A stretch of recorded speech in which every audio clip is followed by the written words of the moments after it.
ناظرین، اس ساری صورتحال میں ایک بات کا بہت افسوس ہو رہا ہے کہ بعض حلقوں اور حکومتی حلقوں کی طرف سے کہا جا رہا ہے، اگر کھل کے بات کی جائے، پی ٹی آئی والے جو ہیں وہ بیانیہ نہیں بنا رہے جنگ کے خلاف یا ہندوستان کے خلاف بیانیہ نہیں۔ میرا خیال ہے کہ اس وقت قوم ایک پلیٹ فارم پہ نظر بھی آ رہی ہے اور اپنے تئیں جو ہے ہندوستان کے خلاف بیانیہ بنانے کی کوشش بھی کر رہے ہیں اور بنا بھی رہے ہیں۔ لیکن ناظرین، ایک بنیادی بات ہے، ایک تلخ قسم کا سچ ہے جس کا سامنا کرنے سے ہم گھبرا رہے ہیں کہ ایک طرف ہم پی ٹی آئی سے یا اس کے حامیوں سے کہہ رہے ہیں کہ جی قومی یکجہتی کا مظاہرہ کیا جائے، لیکن خود سرکار یا حکومت کچھ کرنے کے لیے تیار نہیں۔ یہ بالکل ناظرین ایسے ہی ہے کہ ایک گھر میں آگ لگ جاتی ہے یا گھر کے در و دیوار پہ سیلاب کے تھپیڑے آ رہے ہیں اور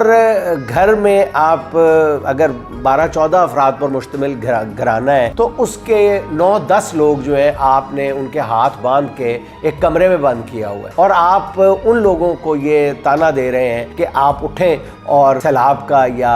آتش زدگی کا آپ مقابلہ کریں۔ یہ کیسے ممکن ہے ناظرین؟ اس کے لیے پہلا جو قدم ہے بہرحال حکومت کو اٹھانا ہے، اور وہ قدم ناظرین بار بار اس ملک کے کئی جو سنجیدہ ترین حلقے ہیں وہ کر رہے ہیں کہ عمران خان کی غیر مشروط رہائی یا کسی بھی انداز میں اس کی رہائی جو ہے خان کی، وہی قومی یکجہتی کو یقینی بنا سکتی ہے ان حالات میں۔